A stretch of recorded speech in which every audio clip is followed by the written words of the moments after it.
الشرح والإبانة على أصول السنة والديانة.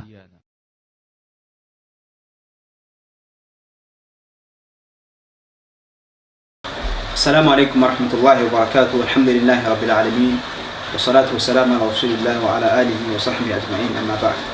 Alhamdulillah, aujourd'hui nous avons notre épisode avec nos enseignants, nos éducateurs et nos gens de sciences dans ce pays qu'est le Cameroun, les enseignants de la Sunna, de la Salafiyya, alhamdulillah.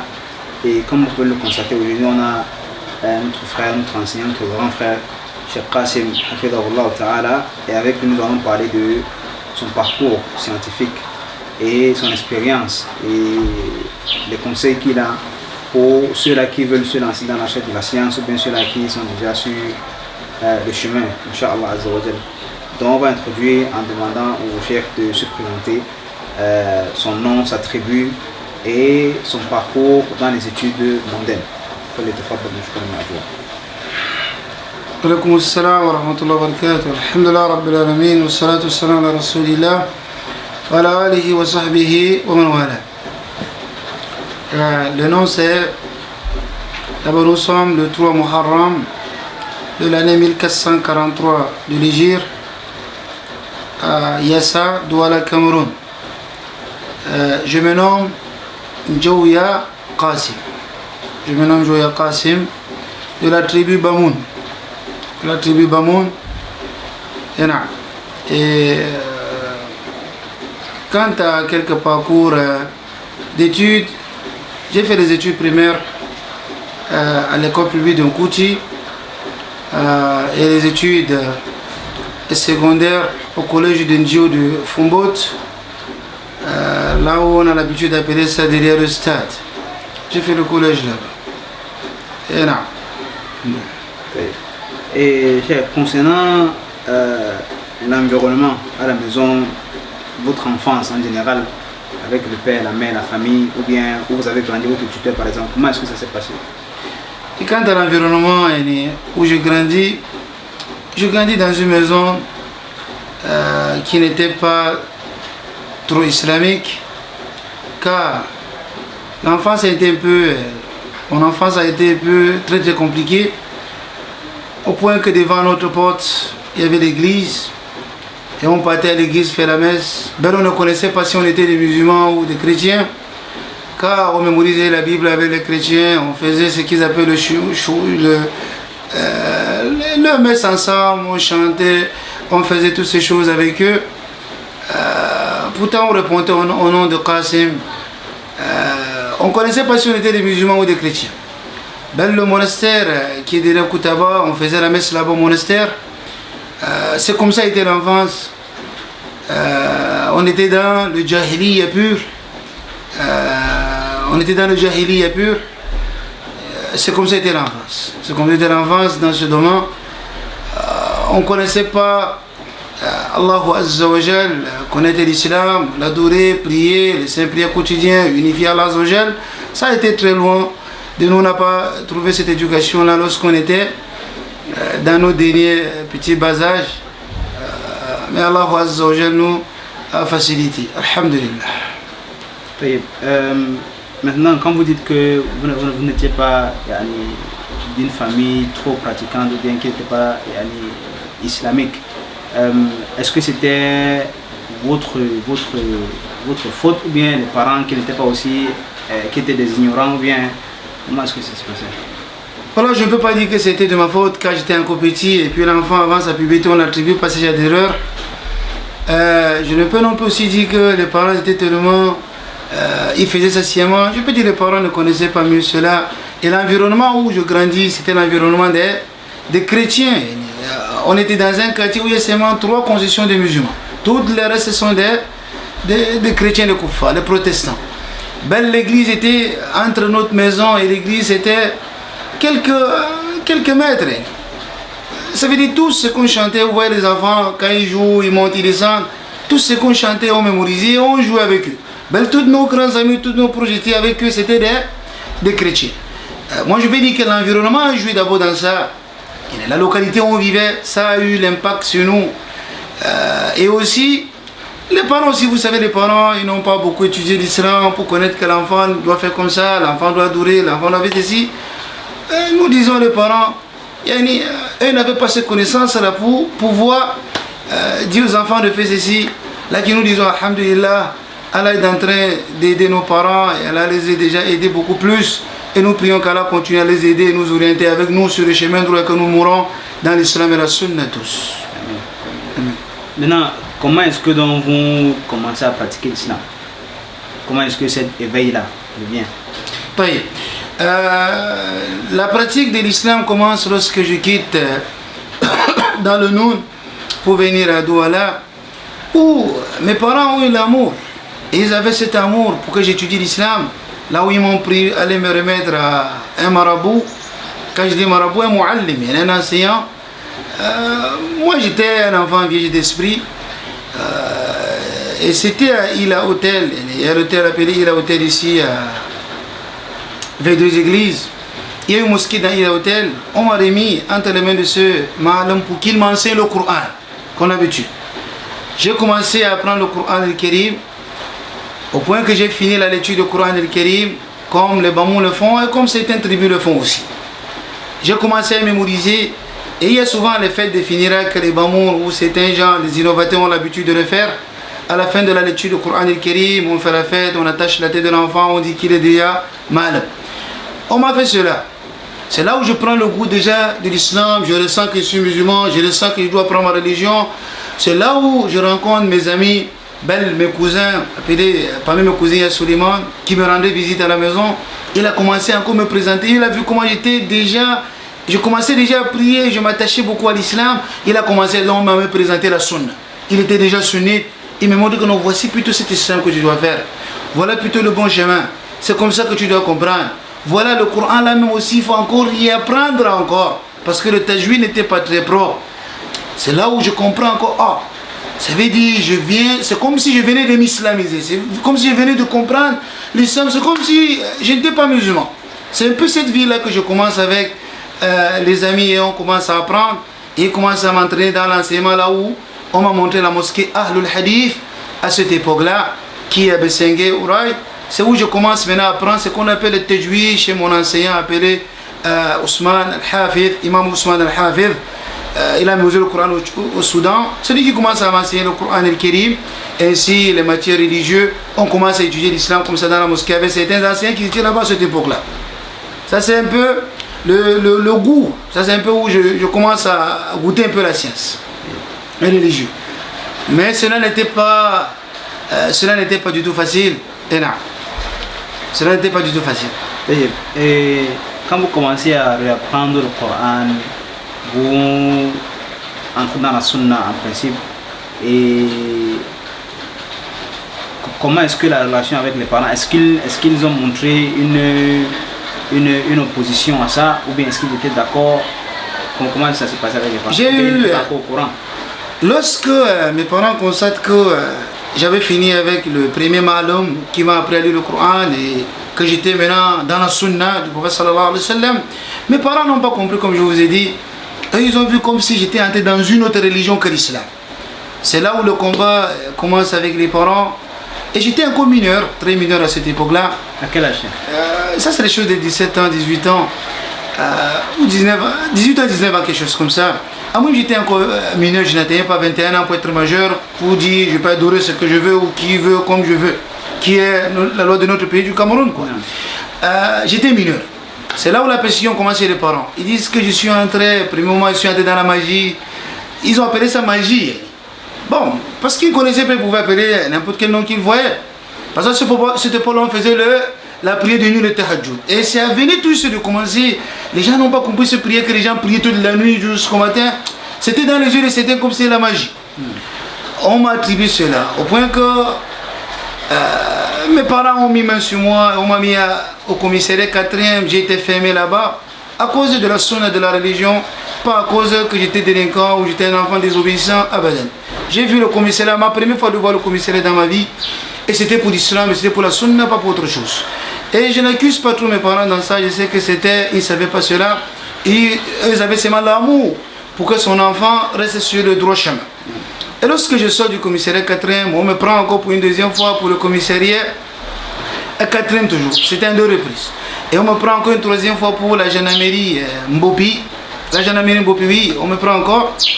Toujours pour l'islam. Et tous ces fois, on venait me prendre plutôt à la mosquée Al-Hadith. Tous les musulmans à cette époque, mes anciens, ils étaient témoins de tout ça. On venait m'arrêter à la mosquée Al-Hadith. On m'a mené à la gendarmerie, au point qu'on m'a tabassé, au point qu'on m'a... à Mouhim, on m'a mené là-bas pour les persécutions pour l'islam. Tout ça, j'étais mineur.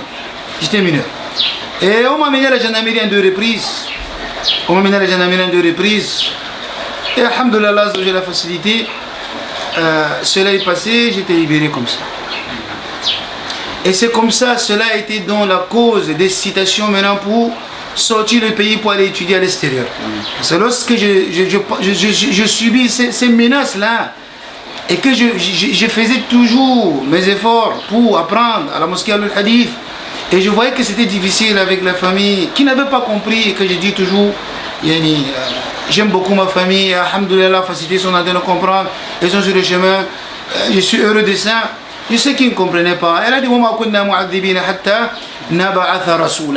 c'est comme ça dont je rencontre mon Cheikh Saleh Aïd Injikam, hafidhahullah ta'ala. Il venait tout juste de rentrer de l'université de Médine. Il est parmi mes premiers enseignants que je relance le cours avec lui et que j'ai beaucoup étudié chez lui au Cameroun par rapport à tous les enseignants camerounais.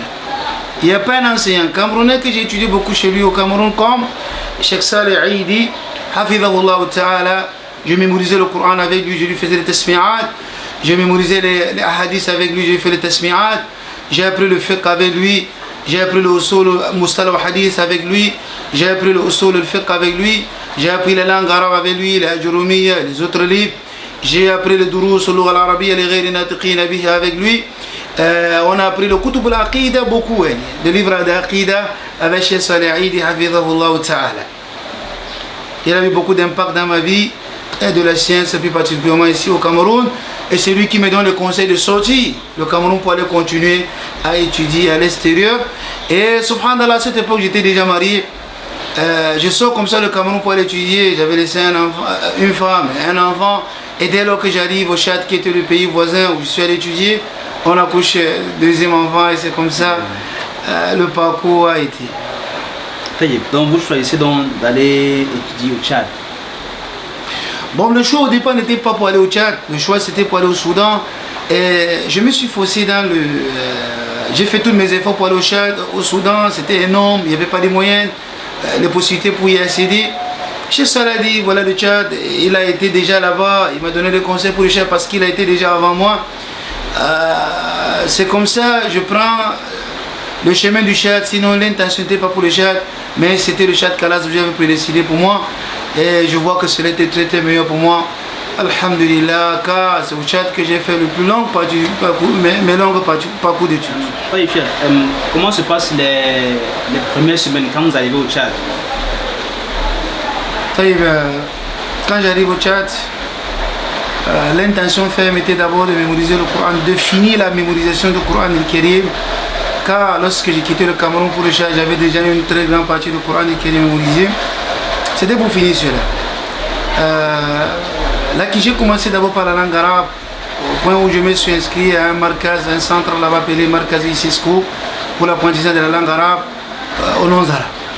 Et j'ai aussi fait Markaz al-Thaqaf Libye, toujours pour l'apprentissage de la langue arabe. Et après ça, j'ai continué comme ça avec le Coran al-Karim. Après ça, j'ai continué avec le Coran al-Karim pour achever le chemin du Coran al-Karim. Et après ça, j'ai entendu qu'il y avait un cheikh, un enseignant au Tchad appelé Dr Yahya Ibrahim Khalil. Dr Yahya Ibrahim Khalil qui fut parmi les grands élèves de Cheikh Al-Husseini, rahimahullah wa rahmatan wasi'a. Il venait tout juste d'arriver au Tchad à ce moment-là que j'étais au Tchad. Je suis allé vers lui. J'ai vu qu'il avait un programme appelé Durus al-Itqan. Pour Durus al-Itqan, comment pas faire les Durus, comment se former pour être savant, pour être un vrai talib al-ilm. Et c'était une formation de 10 ans, le programme était pour se former pendant 10 ans. Et devant le cheikh, le programme avait 27 livres à mémoriser, plus le Coran al-Karim, ça faisait 28 livres. Et n'ayant l'accès à ce programme que celui qui a mémorisé le Coran al-Karim. Ça veut dire la condition d'accès à ce programme, c'était pour mémoriser d'abord le Coran al-Karim. Et maintenant tu entres, tu commences à mémoriser les autres moutons. Il y avait le cheikh qui faisait le shuruhat. Ça c'est où je peux m'inscrire, alhamdulillah. J'ai commencé comme ça à mémoriser ces moutons il y avait le cheikh. Fait le hadar wa safar, on avait les rihla da'wiyya, le Dawrat al-Ilmiya Kharij al-Asimat N'Djamena. On sortait, on partait à Mondo au sud du Tchad, on partait dans bon nombre de provinces du Tchad, je l'ai fait. Dans les séminaires pour mémoriser le mouton, pour les commentaires du cheikh. Et ici à N'Djamena, on avait le commentaire du cheikh, et ainsi de suite. Et c'était ce qui était beaucoup plus suffisant pour nous. Là que le cheikh, il nous a encouragé d'entrer dans les universités aussi pour avoir plus de sakafatul amma al-aliya. Et il nous disait que c'était le conseil de son cheikh, Cheikh Ousseimi, car lui aussi étant Qasim, il se voyait seulement lui devant le cheikh, ça suffit. Là que le cheikh Ousseimi le disait toujours, entrer dans les universités pour avoir plus de sakafatul amma et puis les adawatul bahthiyya. C'est comme ça, Allah m'a facilité d'entrer à Jamia Malik Faisal. Je me suis inscrit en premier moment là-bas à Kulliyatul Lughat al-Arabiyya, à la faculté de langue arabe. J'ai fait une année. Et à ce moment, il n'y avait pas encore la faculté de la Sharia. Après une année que je passe en deuxième année de Kulliyatul Lugha, on ouvre la faculté de Sharia, je quitte encore. Je rentre et je recommence encore à zéro en faculté de Sharia. Et c'est là où je finis mes parcours d'études. Et notre cheikh a été aussi un enseignant à l'université. Il m'a enseigné durant toutes ces périodes à l'université ainsi au halaqat. Et il a été même le directeur de mon mémoire de la licence. Ce qu'on appelle maîtrise dans le système, puis c'est 4 ans la licence. C'est lui qui a été mon directeur de ça. Et c'est comme ça a été le parcours. Et quand j'étais à l'université, je suivais toujours le cours de cheikh. Les 10 années, comme je vous ai dit, de Roussel Tran, c'était les choses principales, plus importantes pour moi, plus que l'université. Je suivais toujours le programme jusqu'à ce que j'ai fini l'université, je continue tout dans le programme, jusqu'à ce qu'alhamdulillah, Allah nous ait facilité d'avoir ce programme de Durusu al-Itqan. Alhamdulillah. Et après ça, alhamdulillah, on a ouvert aussi la faculté des études supérieures qui était Qism al-Fiqh. Je me suis inscrit dans ça, c'est là où j'ai fait le master 2 dans le takhassus, dans la spécialité de fiqh. Et après ça, je trouve la bourse maintenant d'un autre côté. Voilà comment je vais quitter le Tchad. Et on sort maintenant le Tchad pour aller maintenant dans l'autre côté qui est l'Arabie Saoudite. Non, chef, donc vous quittez le Cameroun en quelle année alors? Le Cameroun plus particulièrement, je pense que c'est les choses de 2002 ou 2002, 2003, quelque chose comme ça, si j'ai bonne mémoire. C'est quelque chose depuis des années que je peux oublier. 2002, 2003 ou 2004, quelque chose comme ça. Donc de 2004 ou 2004 à 2014, vous êtes au Tchad. Pendant 10 ans. Je ne sais pas quoi rester au Tchad. Et je quittais, pas que j'ai fait tout ça. Il y avait les vacances, je venais au Cameroun. Chaque année, j'avais 2 vacances. On avait les vacances de Fatara al-Oula, les vacances de Fatara al-Thaniya. Et je venais au Cameroun, c'est là où j'ai trouvé un groupe des élèves que je l'ai formé ici au Cameroun et je les suivais. À la mosquée al-Hadith même. À la mosquée al-Hadith, dans ce parcours, c'est là où on m'a donné la responsabilité d'imam là-bas, comme khatib. Quand je venais, je prenais toute la responsabilité de la mosquée, tout le suivi. Et quand je voyageais avec mes amis qui continuent le même parcours à la mosquée al-Hadith. Et c'est comme ça qu'on a eu des élèves. Et c'est comme ça que j'ai associé ce barnami de Durus al-Itqan depuis ces années-là. Quand j'étais dans mon parcours, je suivais les élèves ici au Cameroun. Je continue le parcours là-bas. Je pense quelque chose comme ça. Donc après ça, vous finissez le master et vous êtes accepté en Arabie Saoudite. En Arabie Saoudite, non.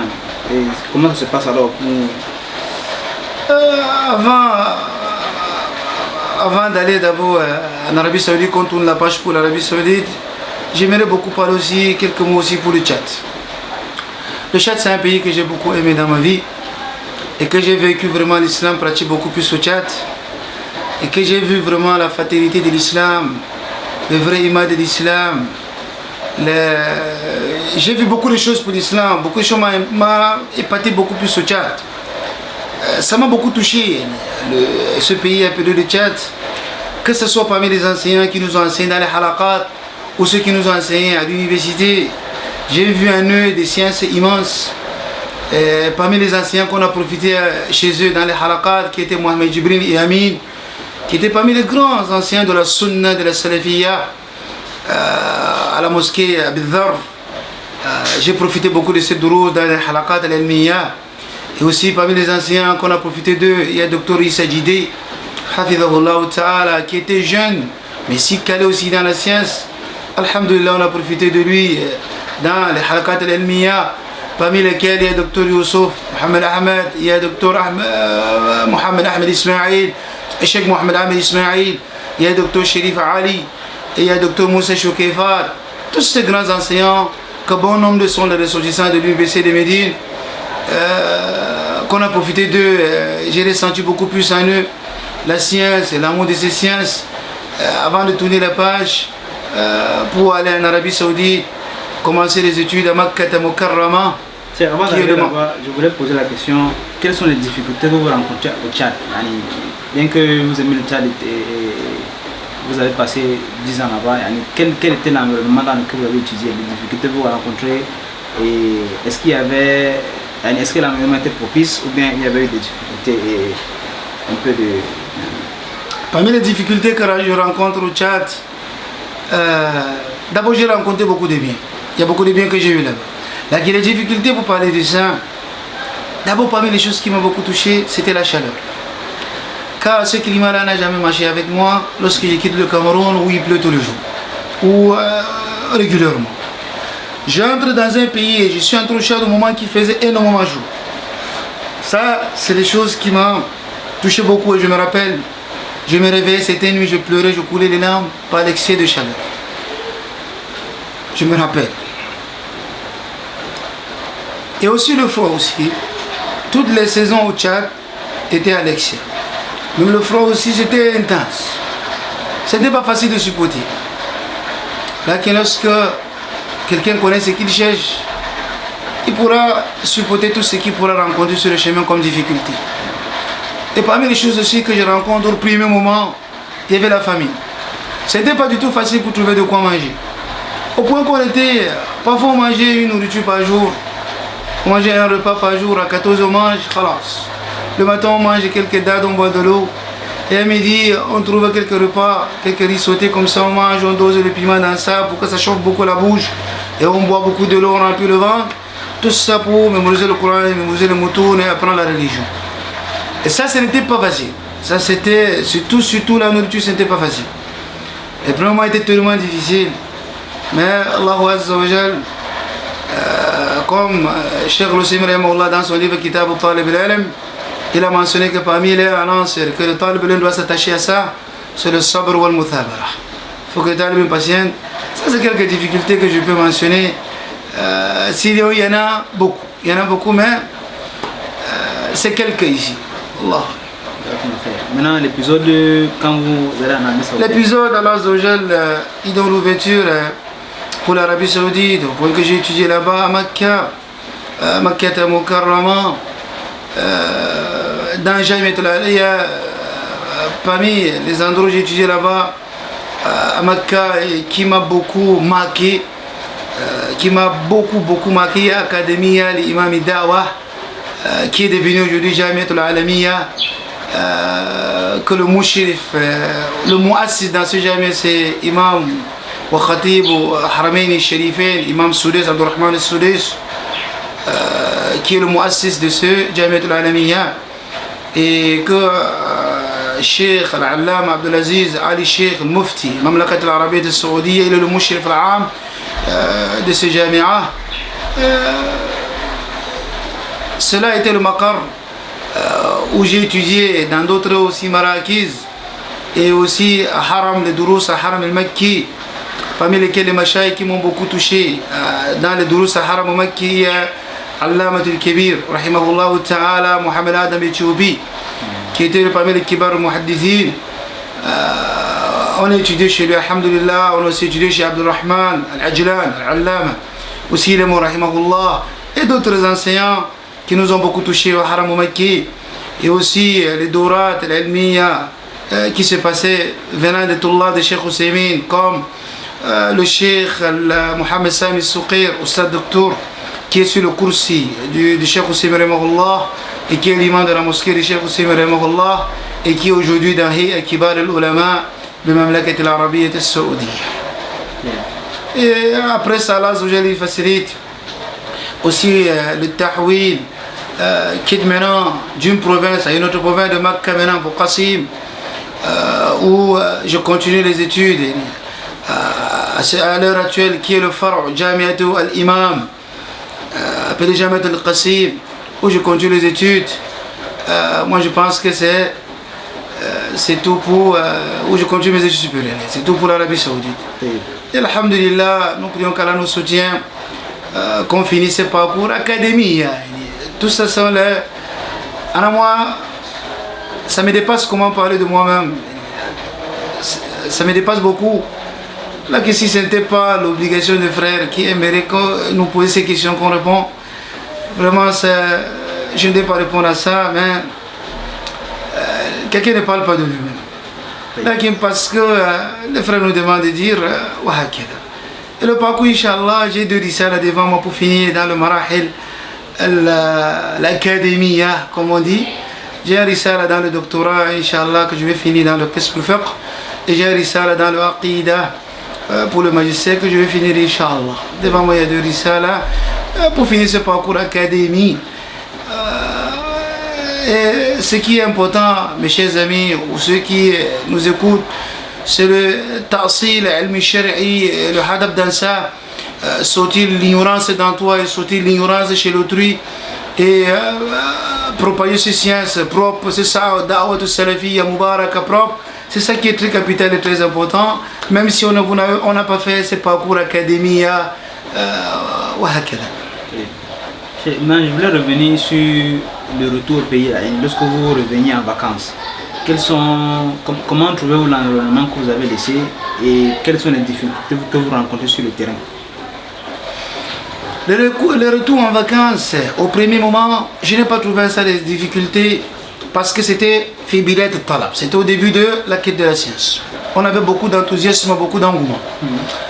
Là, dans c'était moment, j'ai rencontré des difficultés que les gens aimaient beaucoup la connaissance facile. Quelle est la connaissance facile?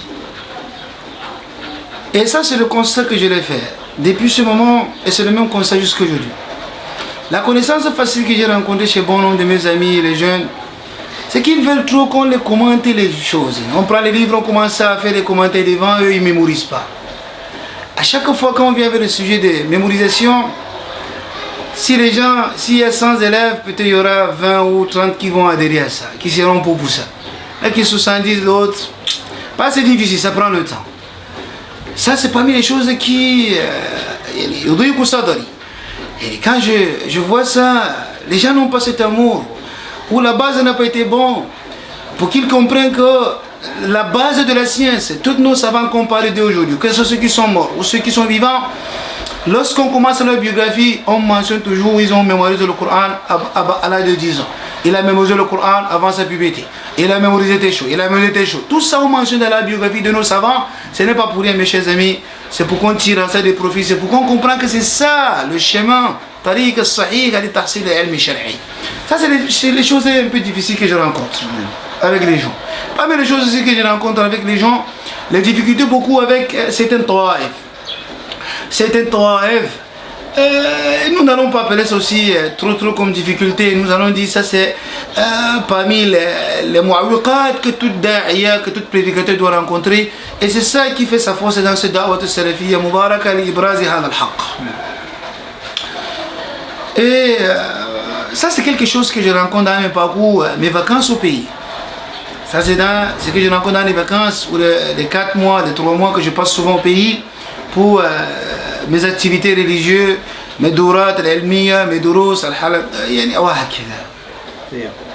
et maintenant je voulais parler de vos activités aujourd'hui. qu'est-ce que vous faites aujourd'hui concernant la da'wa au pays, l'enseignement et l'apprentissage? Concernant la da'wa aujourd'hui, ou mes activités religieuses au Cameroun, si vous précisez seulement au Cameroun, je peux dire parmi les activités religieuses, il y a le ta'sis de Ma'had al-Hadith, les ta'lim al-Lughat al-Arabiyya wa dirasat al-Islamiyya, qu'on a assasé à la mosquée al-Hadith à Bessengue, Ouraï. Il y a un Ma'had qu'on a assasé là-bas, qu'on a fondé là-bas pour l'apprentissage de la langue arabe et ainsi les matières religieuses. C'est le Ma'had qui a 5 mustawayat. Ça, mustawa al-Tamhidi, qui est une année, et ça, mustawa al-Awwal, al-Thani, al-Thalith, al-Rabi, les 4 mustawayat. Ce Ma'had est là et c'est un mâche. Alhamdulillah. Et ce Ma'had est à la Shaqi. Il y a le Janib al-Nisa, Nasawiya, le côté des femmes qui suit le même programme et le côté des hommes. Ça, c'est parmi mes activités religieuses au Cameroun. Parmi les activités religieuses au Cameroun, il y a ce fondement de Khalwa et Markazu al-Salafiyya li tahfidh al-Qur'an al-Karim wal mutun al-ilmiyya bil Cameroun.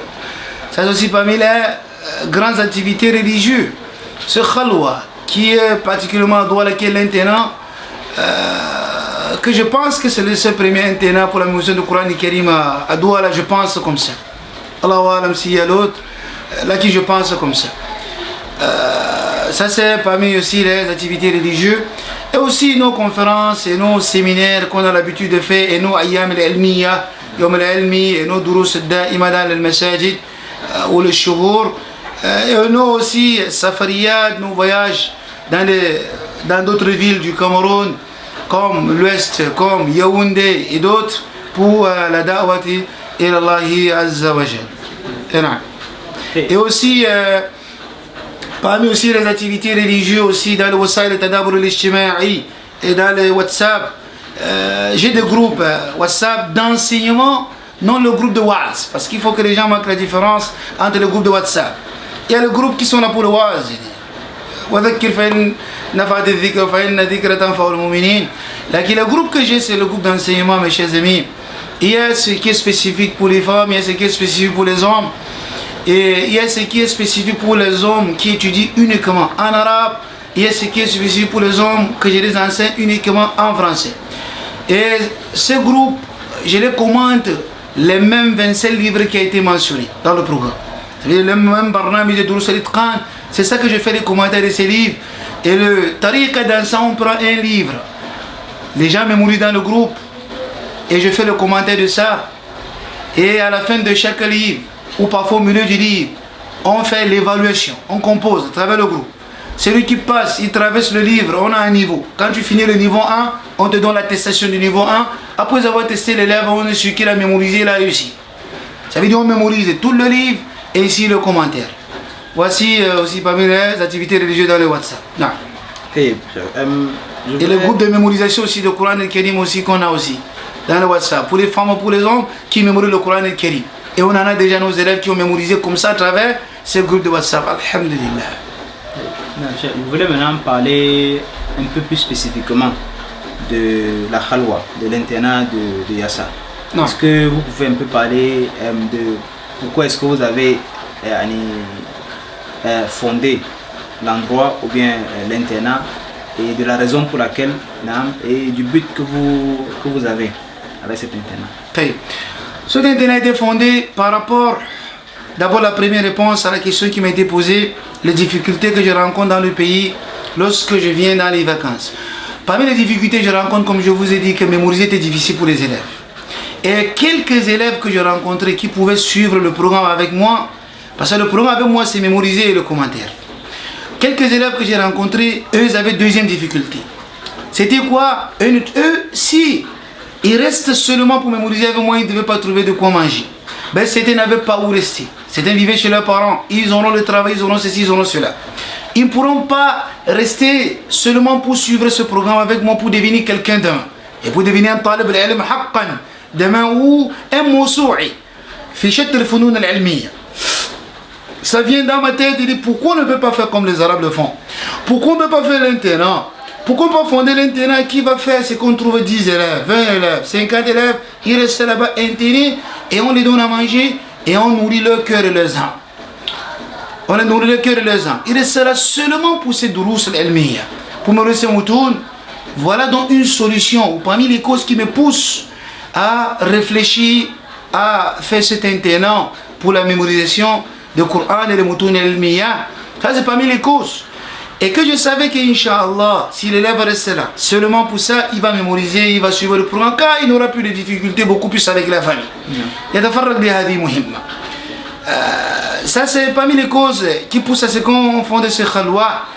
Et le but de faire ce khalwa, c'est pour qu'on ressort des élèves qui sont capables à prendre les places de leurs grands frères qui vont partir demain, qui vont aller dans les tombes ou qui n'auront plus de possibilités pour enseigner dans le futur et qu'ils ont étudié avant qu'eux. Il faudrait qu'on forme les jeunes, non qui suivent les informations. Là, on les forme. Ça veut dire qu'ils sont capables à enseigner et que ces connaissances soient dans le cœur. Comme Allah dit, elle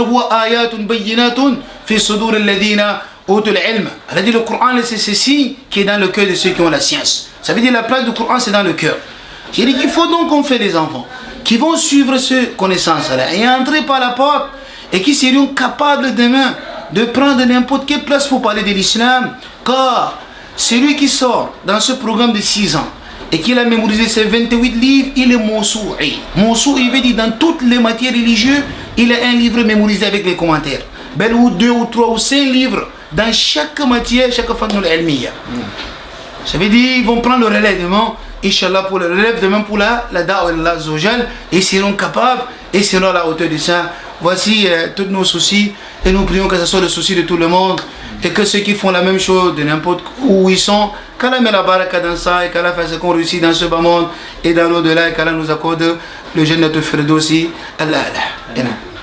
J'aimerais utiliser ce moment pour un peu parler d'une information que j'ai eue qui est parmi les problèmes qu'on rencontre dans le domaine de la da'wa situé ici au pays. C'est un frère qui s'attribue à la salafiyya mais qui passe par cette salafiyya là pour causer des désordres. Et ce n'est pas quelque chose qui est récent, c'est quelque chose que je pense est depuis votre temps, depuis votre quand vous commencez à étudier. Qu'est-ce que vous pouvez mentionner par rapport à ces frères-là et le conseil que vous pouvez donner à ces frères-là et aussi les problèmes personnels peut-être que vous avez pu rencontrer avec eux? Quant à nos frères, c'est nos frères sans doute qui sont ou qui ont pris le chemin, qui n'est pas bon, qui est le chemin de taxer leurs frères qui font les efforts énormes sur le sentier d'Allah Azzawajal, ou de manquer du respect à leurs frères ou à leurs grands frères dans la science, ou de manquer du respect à leurs enseignants, et qu'eux ne sont même pas les élèves même de ces enseignants-là. Ben, ils ne sont pas à la hauteur d'être les élèves de ces enseignants. Les conseils que je les donne, c'est d'abord être sincère dans ce qu'ils font.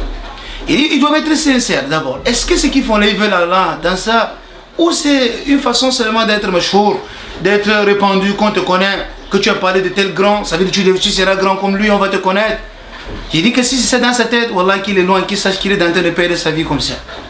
Et je les conseille la sincérité dans ce qu'ils sont en train de faire. Et je leur dis que ce qu'ils sont en train de faire n'est pas meilleur. Ils ont raté le chemin de Salaf al-Salih. Le chemin de Salaf al-Salih, c'est le ta'sil al-ilm, le ta'hil. C'est de se former avant de parler. Là, eux, ils ont brûlé les étapes. Ils parlent et ils ne sont pas formés. Et ils n'ont pas de bitaka ilmiya, ce qu'on appelle la carte d'identité intellectuelle. Ils n'en ont pas cela. Lorsqu'on les demande, vous avez étudié où, votre science vient d'où, on ne voit pas cela. Et pourtant la science c'est une chaîne de transmission. La science et la chaîne de transmission de la science, c'est la science elle-même. C'est la science elle-même, c'est très capital. De connaître chez qui il a étudié et qu'est-ce qu'il a étudié.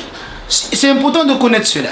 Et ces frères-là, je les exhorte d'apprendre leur religion, de se soumettre, de se repentir de tous ces mauvais, ceux des autres qui sont en train de faire dans les réseaux sociaux, ou dans les centres, ou dans les endroits où ils sont, qui se répandent, et ils se tournent vers Allah Azzawajal, et ils se soumettent, ils apprennent la religion d'Allah, ils verront qu'ils étaient dans les erreurs lorsqu'ils vont apprendre. lorsqu'ils vont apprendre la science, ils verront qu'ils sont dans les erreurs. Quant à mes conseils à ceux qui les écoutent, j'ai dit, ceux qui les écoutent, c'est une erreur de votre part, mes chers amis. Il n'est pas permis d'écouter quelqu'un qui n'a pas étudié. Et ce groupe des enfants, des jeunes, n'ont pas étudié. Ben, ils sont en train de capter la science dans les réseaux sociaux. Ils captent ici, captent ici, captent ici. Et il se fait des enseignants dans les réseaux sociaux, dans les mosquées où ils se trouvent. Nous disons qu'ils n'ont pas la science pour étudier. Ils ne sont pas à la hauteur d'étudier. Méfiez-vous de les écouter. Et les écouter, c'est le mukhalafa du manhaj salaf. Ça compte le manhaj salaf parce qu'on écoute que celui-là qui a le bagage intellectuel, qui est propre, qui l'étudie. Ça, c'est une erreur de votre part. Et j'ai dit encore à ces jeunes-là, qui sont déjà, ou qui ont déjà ces virus de ces jeunes-là, que craignent Allah Azza wa Jal. Et sachez que vous avez raté le chemin de la da'wah de Salafi, qui est d'abord les conseils, avant de bavarder sur vos frères, que ce soit dans les réseaux sociaux ou dans vos majalis, dans vos assises où vous êtes. Je pense qu'il est préférable de mettre au moins le hadith rapporté par Imam Muslim, qui est le hadith de Tamim al-Dari, qui est Ad-Dina Nasiha. Ad-Dinu Nasiha. La religion, c'est les conseils. Conseille d'abord ton frère. Parle avec lui dans le sujet. Il se peut que tu mal parles de lui dans un sujet que tu as mal compris, pourtant il a bien compris. Et tu mal parles de lui, tu le sabotes, et tu dis, et tu mens, et tu dis des énormités sur lui, et tu mens à son égard. Moi je dis, approche-le, parle avec lui, discute avec lui dans le sujet, et sois patient dans ça. Il se peut que tu l'approches, tu lui parles et il n'a pas compris. Ne sois pas précis, ne te précipite pas sur lui, Abdallah ya Amatallah. C'est comme ça vous étiez hier, Allah vous a comblé de ses guidances. Soit il faut que ça soit clair devant vous. Ça c'est dans le cas où même tu es sur la vérité. Là, il y a combien de fois que nous voyons que ces jeunes sont dans les erreurs, ils sont dans les choses qui ne sont pas claires. Ils sont dans les erreurs et non. Ils ont raté ce chemin de Salaf al-Salih et dans la quête de la science, qui n'apprennent pas, qui n'encouragent pas, et qui ne sont pas sur le domaine. Et then, hadari lakum, par rapport à ces jeunes-là, et vous qui apprenez, et qui êtes sur la science, apprenez, c'est vous qui serez les anciens demain, c'est vous qui allez éduquer les gens demain, c'est la science qui va triompher demain. Et then, la salafie, mes chers amis, n'est pas seulement le bavardage ou le chantage, la salafie, c'est le ilm wa amal. Ça, c'est le khulasa du salafiyya. Le résumé de la da'wah du salafiyya, c'est le ilm wa amal. Apprendre et mettre en pratique. Bas. C'est pour ça qu'il dit inna alladhina amanu wa amilu salihat. Amanu ay ba'da ilmihim billahi azza wa jalla wa amilu salihat. Et ce ayat est plein dans le Coran al-Karim. Inna alladhina amanu wa amilu salihat kana lahum jannatul firdaus nuzula. Inna alladhina amanu wa amilu salihat wa hum khairul bariyah. Illa alladhina amanu wa amilu salihat. C'est comme ça plein dans le Coran al-Karim, le ilm wa l'amal. Ça c'est ce que j'exhorte à mes amis de suivre cela et de fuir les chemins de ces gars qui sont proches, être de coupeurs de route de la science, être de coupeurs de route avec les gens qui ont des chaînes de transmission dans la science et qui ont étudié. Ces gens-là qui sont proches de tous ces phénomènes, qui sont proches à tous ces égarements, à tous ces désordres, qu'Allah les guide dans la salafie et dans la sunna tout pure, qu'eux prétendent. Nous prions qu'Allah les guide dans ça, qu'Allah les honore ce chemin, qu'Allah ne fait pas qu'ils meurent dans ceux qui sont dans ça, qu'Allah les guide. Ça c'est la miséricorde qu'on a pour eux et qu'on prie pour eux. Et qu'Allah préserve nos jeunes qui n'ont pas encore goûté le virus, de ne pas tomber dans le virus. Qu'Allah les préserve des mal de ces gens-là et les honore sur le droit chemin. J'aimerais terminer cette interview avec un autre conseil. Le conseil là pour ceux-là qui veulent vraiment aller étudier. Et aussi pour ceux-là qui sont déjà sur le chemin, qui ont déjà voyagé, et peut-être ceux-là qui sont sur le retour. Et peut-être les prédicateurs ou bien ceux qui enseignent déjà sur le terrain. Donc un conseil pour ceux qui veulent aller étudier, pour ceux qui sont déjà là-bas, pour ceux qui sont en train de rentrer, pour ceux qui sont déjà rentrés, qui sont déjà sur le chemin, qui sont déjà sur le terrain plutôt. Il y a beaucoup de volets de ces questions. Premier volet de conseil pour ceux qui veulent aller étudier. Ça, j'encourage ceux qui veulent aller étudier. Je les encourage. On a besoin d'eux. Ben, notre pays, le Cameroun, a besoin d'eux. Ben, nous avons besoin des cadres. Et les gens qui ont étudié, qui doivent approfondir les études, même dans les études supérieures. Pas se limiter seulement. Ça, je les encourage. Là, qui je l'ai dit de porter des chaussures en fer. Le conseil que je donne, c'est que lorsque tu prends l'intention, Abdallah, de sortir pour aller étudier, porter les chaussures en fer. Sache que le chemin là n'est pas un chemin qui est facile. لكن فإنه لا يسير على ما يسره الله تعالى عليه. إذن porter les chaussures en fer. Et deuxième chose, il faut être sincère. La science que tu cherches là, ce n'est pas venir défier les gens. Ce n'est pas venir dire que je serai le plus grand savant du Cameroun. c'est moi qui serai le numéro 1 à Douala, à Yaoundé, à ceci, là. Ça ne doit pas être ça qui est ton intention. Apprends, si Allah va vouloir que tu sois le numéro 1, que tu sois le plus grand savant, tu seras. Là, que cela ne doit pas être ça ton intention au départ. Apprends pour te purifier, Abdallah. C'est ça le ikhlas dans la science. C'est avoir l'intention de se purifier et de purifier l'autrui. Et de se purifier des péchés. من شوائب الشرك والبدع والمعاصي والظلم وأن تربي قلبك على التوحيد والسنة والعدل والطاعة. Tu te purifies de tous ces mauvais et tu purifies aussi l'autrui en lui faisant la dawa. Si tu fais comme ça, c'est que tu es sincère. C'est le signe de la sincérité dans le tariq talib al-ilm. Et la patience dans ça, Inch'Allah, ça c'est les deux choses clés, Abdallah. Dans le chemin de la science, tu vas trouver la connaissance et craindre Allah qui regroupe tout cela. Craindre Allah, ça veut dire ne pas faire le mal dans ce chemin-là. Parce que celui qui désobéit à Allah ne trouvera pas la science. La science n'aime pas les péchés. La science ne vient pas chez celui qui est pécheur. Et bien, il faudrait que tu ne tombes pas dans les péchés. Tu crains Allah dans ça, Inch'Allah, tu auras la science. Ça, c'est les conseils que je te donne. Quant au conseil que je donne à celui-là qui est en train d'étudier, et il est encore dans le pays autre que son pays, il est en train d'étudier, je t'ai dit, ce que tu as eu comme connaissance, ya Abdallah, ne te vante pas avec. Ne pense pas que tu es le premier à faire la découverte de ces hadiths qui sont devant toi aujourd'hui. Peut-être tes parents, tes grands frères ont lu ça avant ta naissance, ou peut-être avant la naissance même de ton père ou de ta mère, qu'ils ont déjà lu ça. Ne te vante pas avec, ne t'impressionne pas avec. Et n'impressionne pas aussi les gens avec ça. Et ne cherche pas toujours à faire le choudoud pour sortir avec quelque chose de miraculeux devant les gens pour qu'on te connaisse. Là. Et sache une chose, que la science que tu es en train de prendre, tu es dans le premier chemin, qui est facile. Le tahsil que tu es en train de faire, c'est facile. Il y a quelque chose qui est plus difficile, qui t'attend après la quête de la science là, c'est propager ces sciences là chez les gens. C'est faire descendre ces sciences là sur les humains, sur les gens. Ça c'est plus difficile que d'apprendre la science. Ça c'est quelque chose qui est plus difficile de le faire. Tu peux réfléchir 1 mois, 2 mois, 3 mois, 4 mois, 1 année sur quelqu'un. Tu n'arrives pas à comprendre ce que tu peux dire. Parce que c'est quelque chose qui est plus difficile. Descendre la science dans ta localité où tu vis.